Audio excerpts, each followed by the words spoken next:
Farlost, created by John Miro. 2. The Beginning.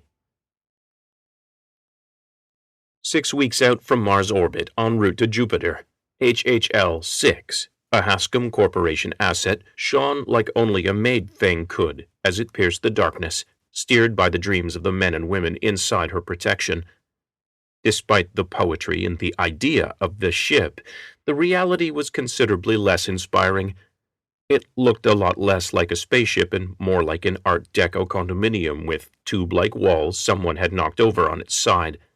A blistered black mushroom cap sat at the front, and a hexagonal base scaffolding 9 bright points of plasma sat at the rear.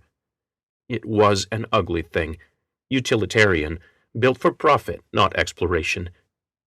All the same, Hascom Heliocentric Lab 6 forged through the cold, empty black between Mars and Jupiter. Consisting of a series of reclaimed rocket fuel tanks and rigid cylinders of air united by cabling and connecting tubes, the pressurized sculpture carved its own path through the vacuum. Outside in that silence, navigation lights blinked slowly and serenely on and off, while inside, all hands moved quickly but calmly, as they had trained to do in the face of the coming scheduled emergency. "This is Commander Dwyer. We are T-minus 30 minutes to storm contact. 5 minutes to roll call in the cellars, people. Let's get there early, shall we?" Security Chief Lulu Montaigne heard the commander's voice booming through the PA in one ear and from the man himself in the other ear as she floated through the airlock into the mushroom cap at the top of the Roman candle, otherwise known as Command and Control. Dwyer was lean, with short-cropped salt and pepper hair and mustache. He wore his Hascom red and blue crew uniform like he had his uniform back in their service days. Crisp and clean, but somehow made it look relaxed, approachable. Lou watched him reach up and tap the radio controls. "Rodriguez, that PA blast was meant for you and your boys, too." "Understood," came a confident female voice. "Marie and Raj are just pulling off their suits. We'll leave a mess in the airlock and hot-foot it to the cellars, sir." Dwyer nodded. "Thank you, Dina. How are we looking outside?" The collected female voice came back. "My team gave every inch a close-up hairy eyeball, Commander, and I ran a full-spectrum sweep as far out as the umbilical would take me. We're ship-shape, Commander. No loose threads for the storm to tug at." Lou felt her face morph to show respect. Flying a shuttle in close formation while in transit was tricky, even when tethered by an umbilical cable. But even after all their time aboard, Lou probably couldn't pick Dina Rodriguez out of a crowd, but the calm, controlled demeanor of the pilot's voice was familiar to her, wafting from the ceiling of C&C. She sounded professional, something Lou felt was in short supply on HHL-6. Another professional woman, by all accounts a skilled pilot, so Lou asked herself, why haven't you made time to do more than pass her in the halls? "Just what I wanted to hear," Dwyer said.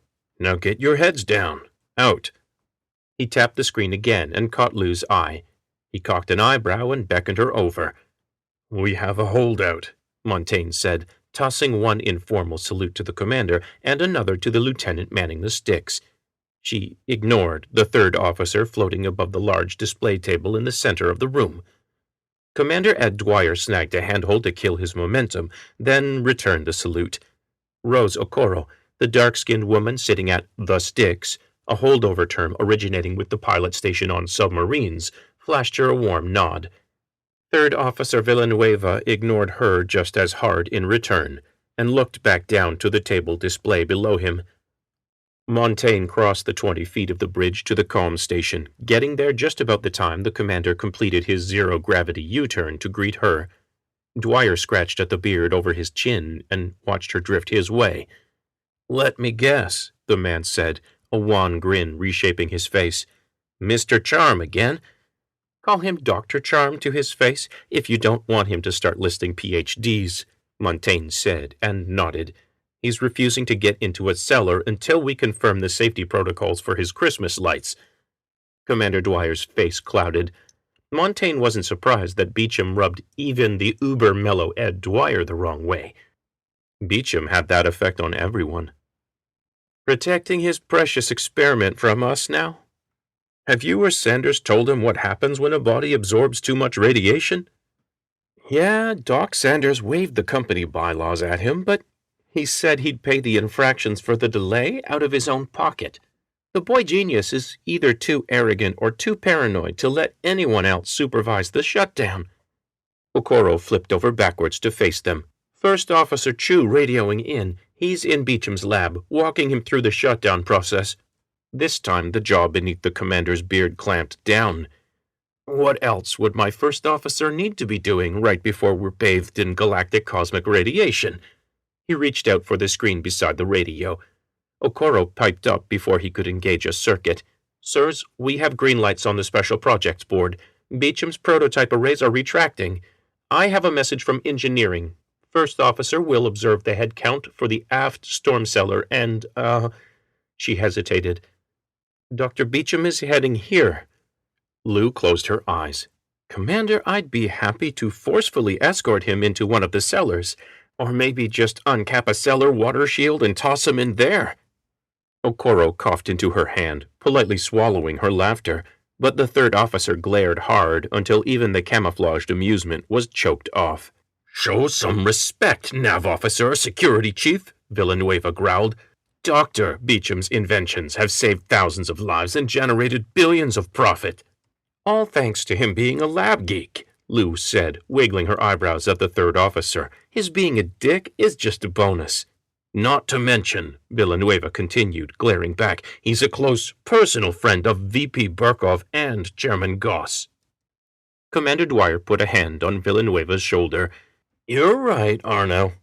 He is personal friends with half the board, and it's duly noted that he's made Hascom even more obscenely rich than it was before. We'll be good when he gets here.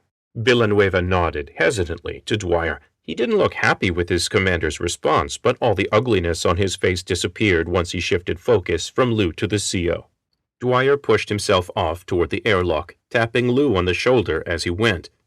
Float with me, Chief. Lou's heart sunk. She knew she made his job harder every time she broke courtesy with Villanueva, and she mentally slapped herself as she pushed off in his wake. It wasn't Dwyer's fault the world was what it was, and instead of swallowing the corporate BS the third officer continually spouted, she kept throwing it back in his face. She owed Dwyer better. Much better. You're not military issue anymore, Montaigne, she berated herself. 4 months you've been paid to be a mall cop, she lashed herself silently, and you still act like you think you're better than... Lou yanked on the corner of a ceiling monitor to catch up to her friend and commander as he disappeared inside the airlock. She hoped he'd tear a strip off her this time. She knew he owed him the penance.